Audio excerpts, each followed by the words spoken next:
8. Um bom dia para todos os não gloriosos. Bom dia! No programa, caros telespectadores, quanto mais fundo na floresta, como dizem, mais numerosos ficam os guerrilheiros. E quanto mais avançamos por essa estrada da guerra, pavimentada com boas intenções de várias coalizões, ávidas, quero dizer, desejosas e outros personagens da Europa e de outros países. Tudo vai ficando cada vez pior, pior e pior.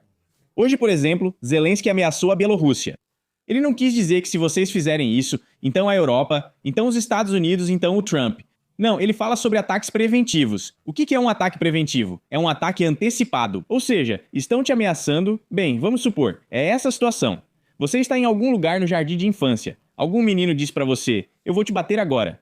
Você dá um ataque preventivo e bate nele na cabeça com um pedaço de pau. Isso é chamado de ataque preventivo. Zelensky declarou o seguinte hoje, pelas palavras de Slavoj Žižek.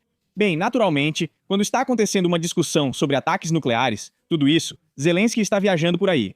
Averti a liderança de Belarus sobre as consequências de ações agressivas. Realizei reuniões principalmente entre os líderes do GROM, das regiões do norte, da região de Kiev e da região de Chernihiv, e declarei que a Ucrânia tem a possibilidade de agir preventivamente, tanto em relação aos territórios russos, de onde vem a ameaça, quanto em relação à liderança de Belarus, que deve estar em alerta. Liderança de Belarus. Esse é Alexander Lukashenko, que no geral mantém seu país agora bem mais organizado do que qualquer outro país da CEI, digamos assim. Bem, talvez o Cazaquistão esteja ali em algum lugar próximo.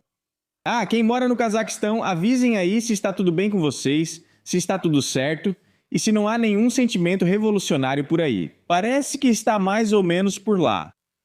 Então ele declarou que as principais questões são fortificação defensiva, armamento, fortificação... Bom, acho que vocês já lembram da fortificação, são essas casinhas aí. Reforço da fronteira, apoio às forças de defesa na direção de Chernigov-Kiev. Essa direção cobre a fronteira com Belarus, que segundo Zelensky, a Rússia quer muito envolver nessa guerra, e também com a região de Briansk. Zelensky conta o seguinte, podemos fortalecer as defesas e agir preventivamente contra possíveis ameaças vindas de territórios russos. A ameaça também se estende à liderança de fato de Belarus, que deve estar em alerta. Ou seja, sentir de verdade que haverá consequências se houver ações agressivas contra a Ucrânia, contra nossos amigos.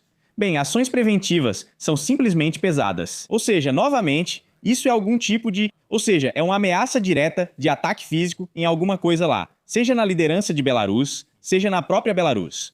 Se de repente algo acontecer... Bem, por exemplo, se Zelensky achar que Belarus quer fazer algo ruim em relação à Ucrânia, aí vem imediatamente um ataque preventivo, não sei, com esses flamingos, filhos do pôr do sol que são cor-de-rosa ou com outra coisa. Mas mesmo assim, frases desse tipo são ditas. E não fui eu que inventei isso, é citação direta. Ah, realmente, já nem me surpreendo mais. O chefe de Estado lembrou da experiência em 2022, quando o avanço das tropas russas veio do território da Bielorrússia. Também não vamos esquecer disso. Tanto as forças de defesa quanto as forças de segurança, nossos serviços de inteligência sabem quais são as ameaças e como responder. Responder de forma justa, sem dúvida. E hoje, aliás, responderam de forma justa no território da Federação Russa, e tenho certeza de que literalmente hoje ou amanhã haverá bombardeios novamente contra a Ucrânia, porque, bem, como na fábula de Krylov, o cuco elogia o galo porque o galo elogia o cuco. E aqui, bem, um ataca o outro, e um deles atacou mal. Por isso começa o ataque de retaliação, de novo um ataque de retaliação. E esses golpes de retaliação continuam. Depois, Lukashenko respondeu. Aliás, de uma forma interessante. Ele declarou que a única condição para a Bielorrússia entrar na guerra é se houver uma agressão direta contra o território bielorrusso. A Bielorrússia será envolvida na guerra, segundo Lukashenko, apenas em um caso, se houver uma agressão contra o nosso território. E aqui, novamente, isso é um aviso velado. Ou seja, se Zelensky de repente achar que há ataques contra a região de Konchuzaspa ou contra essas casas da dinastia, Zelensky pode realizar um ataque preventivo contra Belarus. Lukashenko vai ver que atacaram Belarus primeiro. E imediatamente fará esse chamado ataque de retaliação. E nesse caso, Belarus será levada à guerra. O que a liderança da Ucrânia quer? Bem, é claro, que a situação confusa, ou melhor, que que as águas turvas continuem pelo maior tempo possível. Assim, será possível pegar peixes cada vez maiores. Quero dizer, claro, realizar seus planos militares. Nada além disso. Eles poderão prolongar isso o máximo possível. Dizem que nesse caso, não é mais envolvimento, mas como afirma Lukashenko, uma ação conjunta entre Rússia e defesa. E aliás, a Rússia justamente durante esses exercícios entregou ogivas nucleares à Bielorrússia. Aqui, simplesmente sem comentários. A Bielorrússia agora possui armas nucleares que, na verdade, são controladas por oficiais da Federação Russa. Mesmo assim, já são 2 países próximos da Ucrânia que possuem armamento nuclear. Não estou falando de países europeus, não da União Europeia, quero dizer aqueles que estão bem ao lado, que fazem fronteira direta com a Ucrânia. Mas, naturalmente, não dizem nada sobre os líderes poderosos. Não fala. E mais uma coisa, aqui por algum motivo, Lukashenko é chamado de presidente autoproclamado. Isso em um site ucraniano. Isso é muito estranho, já que Lukashenko claramente não é um presidente autoproclamado. Não entendo como alguém escreve isso. Mas para ser sincero, eu já nem me surpreendo mais, porque o jornalismo já afundou faz tempo, dá até para dizer que o jornalismo se afogou. E no lugar dele, veio à tona algo que, claro, até dá para chamar de jornalismo, mas provavelmente isso já é um derivado desse jornalismo que afundou. Chamem como quiser, lá, bolhas ou outra coisa, talvez resíduos biológicos. Mas isso já não é mais jornalismo, absolutamente não. E então, Lukashenko declarou coisas bastante lógicas. Se o presidente Zelensky quiser conversar sobre alguma coisa, repare, ele não ofendeu Zelensky, quiser pedir conselhos ou qualquer outra coisa, por favor, estamos abertos para isso. Posso encontrá-lo em qualquer lugar da Ucrânia ou Bielorrússia e talvez discutir perspectivas. Ou seja, ele não está dizendo para ir a Moscou ou para Machu Picchu ou para qualquer outro lugar. Não, Lukashenko fala diretamente. Se quiser, venha para a Bielorrússia. Se quiser, eu vou até você. Mas eu tenho certeza absoluta de que hoje, no momento em que este vídeo está sendo gravado, vai aparecer alguma informação sobre o Zelensky, alguma coisa assim. Falou com razão. E, naturalmente, ele não vai a lugar nenhum. Ele pode dizer que está ocupado e que não vai a lugar nenhum porque isso contradiz certos protocolos de segurança. E que, provavelmente, ele não vai convidar o Lukashenko para ir a Ucrânia, porque lá, entre tantas ofensas, dá para escolher pelo menos uma. Vai ser surpreendente se eles se encontrarem, mas mesmo assim... Lukashenko ainda disse que, por algum motivo, os bielorrussos têm que conversar com americanos, alemães, poloneses, lituanos e letões, mas não com a Ucrânia. Sem ofensa, a proposta de Lukashenko para um encontro e discussão dificilmente será aceita ou compreendida pelo governo atual de Kiev. Com o que o governo de Kiev está ocupado agora, eles estão estabelecendo controle sobre 5 regiões da Ucrânia e procurando a quinta coluna. O que é a quinta coluna? São traidores. Agora procuram a quinta coluna nas 5 regiões. Nas regiões da Ucrânia, e as medidas para buscar esses inimigos do povo são tão rígidas que tudo isso está sendo chamado de medidas sem precedentes. O que espera os moradores? Pergunta o portal patriótico Kvillia. E o que os espera é a participação de forças e recursos sem precedentes. As medidas estão sendo tomadas em cumprimento à decisão do Comando Supremo. Resumindo, Zelensky deu uma ordem. E o que foi que ele ordenou? A principal tarefa é não permitir a entrada do inimigo nas áreas de fronteira, prevenir ações de sabotagem e terrorismo. Em resumo, estamos procurando inimigos do povo, procurando infiltrados, procurando tudo o que for possível e tenho certeza de que eles serão encontrados. Se essas pessoas realmente são representantes de algum grupo que se opõe à Ucrânia, sinceramente eu não tenho dúvidas. Na verdade, eu não duvido de que eles sejam apresentados assim. Não duvido que apresentem, mas duvido muito que eles realmente sejam alguns sabotadores ou agentes de sabotagem. Tanto que estou pronto a admitir que já existem algumas equipes preparadas que foram designadas como culpadas. Moradores dessas regiões devem se preparar para possíveis transtornos. Que medidas? Restrição de circulação em certas áreas, checagem de documentos e inspeção de veículos. O que isso indica? Medidas reforçadas. Centro de recrutamento territorial, mobilização reforçada. A polícia vai entrar onde quiser. Ou seja, aqui podem fazer o que quiserem. Desde a eliminação de certas pessoas até a captura de algumas pessoas dentro da própria casa. Além disso, ainda tem a expropriação de alguma propriedade. Com essas medidas, lá podem fazer qualquer coisa. Além disso, é claro, obter lucro usando esses mais de 200 métodos mais ou menos honestos de tirar dinheiro da população. No entanto, ainda assim, nos dizem que o Serviço de Segurança segue o princípio da legalidade, da inviolabilidade constitucional, dos direitos e liberdades dos cidadãos, como destacou o órgão. Parece que esses princípios de legalidade e inviolabilidade constitucional serão basicamente os mesmos dos centros de recrutamento militar. Algo nesse sentido, tixinaxi, ticosinacosi. Bem, é difícil discutir tudo isso, porque 5 regiões realmente vão passar por medidas de controle sem precedente e o país no smartphone. Eu já falei sobre isso mais de uma vez. Ela existe e vai continuar insistindo nessa linha. Eu acho que a liderança vai seguir adiante, cada vez mais. E de novo, quanto mais a coisa avança, mais parrudos ficam esses tais guerrilheiros. Depois, sobre a guerra nuclear, disseram que um drone veio da Ucrânia com carga nuclear. Mas o assunto não avançou e dificilmente terá novidades. Para aparentemente dissipar esse assunto, me desculpe por repetir tanto a palavra aparentemente, Putin se pronunciou sobre o uso de armas nucleares. Ele chamou isso de uma medida excepcional para garantir a segurança. Por que estou falando sobre isso? Porque nós também falamos sobre isso no chat. Aliás, inscreva-se no meu canal do Telegram, aqui está ele. Aponte a câmera do seu smartphone ou tablet para esse QR Code e você vai direto para o canal do Telegram do qual estou falando.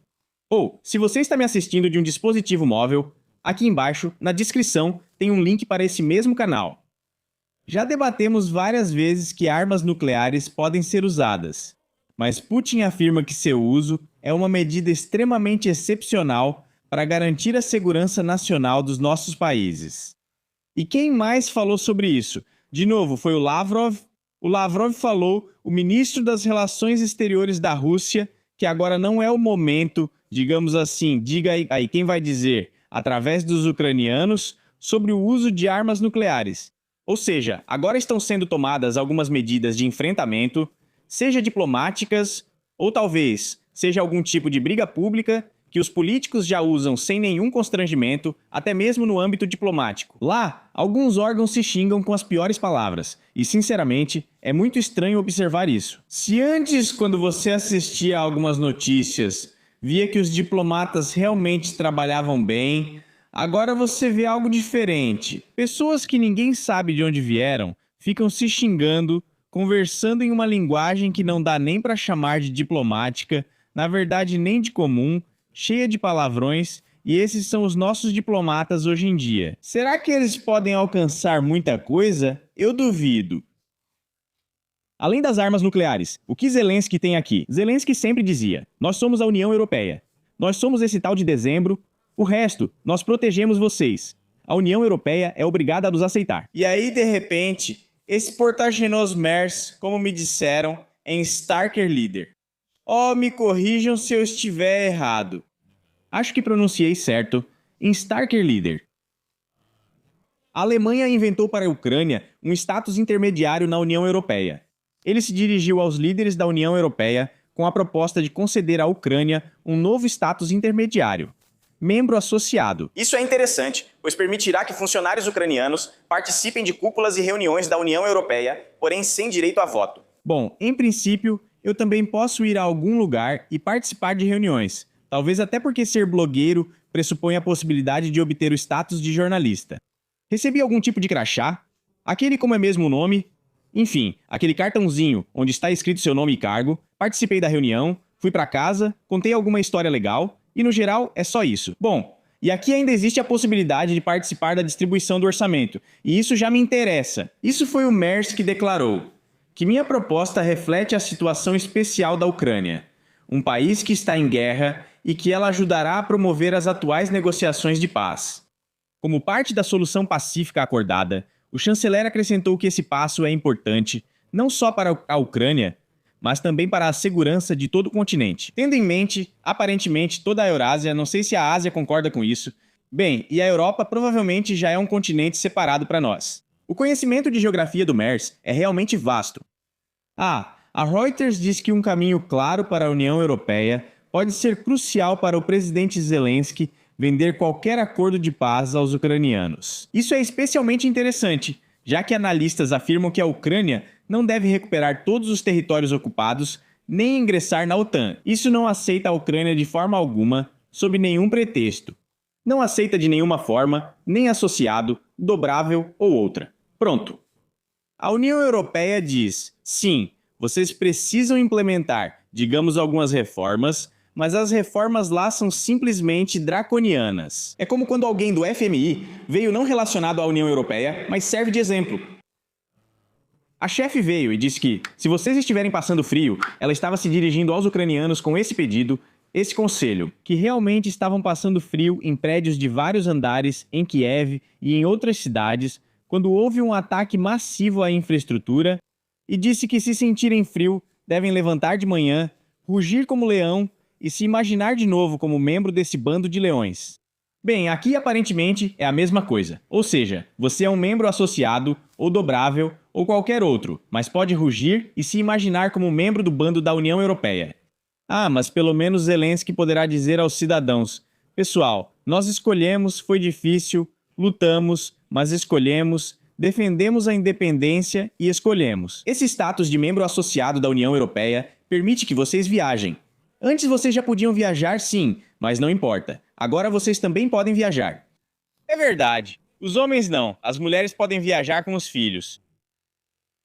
E isso é simplesmente absurdo. Os funcionários europeus acham que a adesão plena à União Europeia, nos próximos anos, continua sendo irrealista, estou falando da Ucrânia, apesar de já terem incluído para 2027, nas discussões entre Estados Unidos, Ucrânia e Rússia, um plano de paz de 20 pontos. Quem incluiu esses pontos e onde é absolutamente impossível de entender. Pelo que me lembro, todos rejeitaram isso. E do lado dos Estados Unidos, havia até 28 pontos. Dos Estados Unidos, se não me engano, eram 28 pontos, mas a Ucrânia recusou o plano americano e decidiu criar o seu próprio. O próprio de 20 a 20 e poucos pontos. E é ele que vamos usar como base para as negociações de paz. A Rússia continua sem pontos e o espírito de Anchorage predomina. E todos acham, aqueles que participaram disso, que o acordo deve ser firmado segundo o espírito de Anchorage. Mas esse espírito já virou mau cheiro. Se é que me entende, deixa o like. Depois o que mais temos? E também a atitude em relação a... Bem, estamos falando sobre a guerra. Sobre a guerra, sobre a guerra. E aqui está a atitude da Ucrânia em relação aos próprios veteranos. Arbitrariedade nos centros de comissariado militar na retaguarda, segundo um veterano. Na região de Ternopil e em outras da retaguarda, dizem que funcionários dos centros de comissariado militar agem de forma inaceitável. Até mesmo entre ex-presidiários na linha de frente, os ZOK. Meus soldados não falam assim, afirma o veterano Anton Cherny. Lembro que eles são prisioneiros e não podem conversar desse jeito na minha presença. Eles não podem... Bem, está acontecendo o mesmo aqui, mas um funcionário do Centro de Comissariado Militar em Ternopil me conta algo lá. Houve um conflito entre esses personagens e os funcionários do Centro de Comissariado Militar, resultando em insatisfação mútua. O Centro de Comissariado Militar pertence a uma personalidade conhecida, um veterano. Hoje li mais uma notícia e vou mostrar no mesmo canal do Telegram que já apresentei. Aqui está o QR Code, apontem suas câmeras para ele. Os funcionários do Centro de Comissariado Militar que não atuaram na linha de frente serão enviados para unidades de combate na linha de frente. As convocações serão entregues apenas por quem atuou no combate, os funcionários do Centro de Comissariado Militar. Assim, ao menos haverá alguma justiça. Porque você vê esses caras bem alimentados, que nunca sentiram cheiro de pólvora, nada disso, mas quando é para usar violência, eles invadem todos os locais de trabalho. Eu vi lá em cafés, oficinas mecânicas. Oficinas e também invadem casas de cidadãos, muita coisa assim. Para quê? Para basificar eles. Quando eu pergunto, você serviu ou não? Eles nem falam russo, nem ucraniano. Isso não importa para eles. É como se fossem uma casta intocável. Só que não são os chátrias, é ainda mais alto. Na Ucrânia, essa pirâmide é invertida. Quem não era nada, vira tudo. Se você lembra dessa expressão, deixa um like também. Então eles fazem o que querem e ninguém os pune. Não importa se você fala russo ou se você bate. Cidadão fiel, não importa o que faça, mesmo pelado de cabeça para baixo. Está tudo bem. Você é o queridinho do Centro de Comissariado Militar e ninguém manda em você. Pois é, esses são os tempos que chegaram para nós. Bem, agora vamos ver o que essas mentes brilhantes pensam sobre isso. Vamos lá, e Linsky vai convidá-los. Então vamos ouvir os palhaços. Por favor, camaradas. E agora vamos ouvir esses luminares do pensamento, sem os quais não dá para ficar. Aqui temos Fitina, aquela deputada que não faz nada pelo próprio povo, só quer cantar. Ela tem esquecido coisas nos próprios shows recentemente. Quero dizer, ela cantava, demonstrando habilidades de oratória e outras coisas. Enfim, tudo bem. Vamos ouvir o que ela tem a dizer. Hoje, ou melhor, ontem, aliás, foi o dia da Vyshyvanka e vemos a jornalista com uma expressão complicada, essa Fitina, e o deputado Satyuk, por algum motivo, com uma camisa preta. É impossível entender que tipo de sujeito de camisa preta é esse. Ele observa tudo desconfiado, pronto para agir. No dia da Vyshyvanka, estou fazendo o sorteio de uma Vyshyvanka militar banderívka igual à do general Zaluzhny na minha página. Simon Vyshyvanka militar dos Banderivci. O que a Vyshyvanka tem a ver com... Bem, de modo geral, aliás, vamos ver o que Zaluzhny está fazendo agora. Novamente, naquele mesmo chat eu mandei uma foto e lá está muito interessante. Para onde Zaluzhny foi? Para a Tchequia, para se encontrar com Pavel, com outro Pavel e mais um Pavel, estou brincando, claro, para se reunir e participar de mais um daqueles concertos. Então, Zaluzhny está sentado na fileira de cidadãos respeitáveis e provavelmente está dizendo Good evening. Nós só ouvimos ele dizer Good morning. A pronúncia original foi mantida, e lá ele obviamente diz Good evening. Ele não está usando uma Vyshyvanka. Mas Fedina diz que existe algum tipo de hiper super duper, Vyshyvanka modelo, 3K plus Max plus A, Ultra. Bem, sobre tudo isso, novamente, Satyuk olha com certa desaprovação. Hoje vocês podem doar para a pick-up e concorrer a uma Vyshyvanka igual à do nosso general favorito. Que alegria, que felicidade. Você pode doar para a pick-up. Isso é incrível. Nosso jornalista ficou tenso e Satyuk segue desconfiado. Ficaremos gratos pelo apoio porque isso é o mais importante que devemos fazer agora.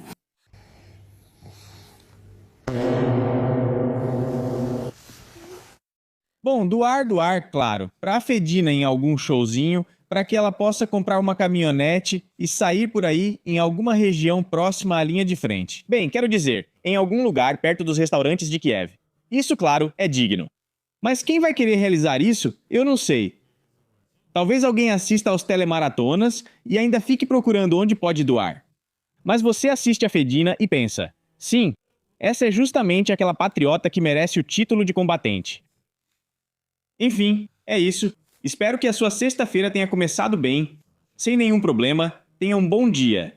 Tchau a todos.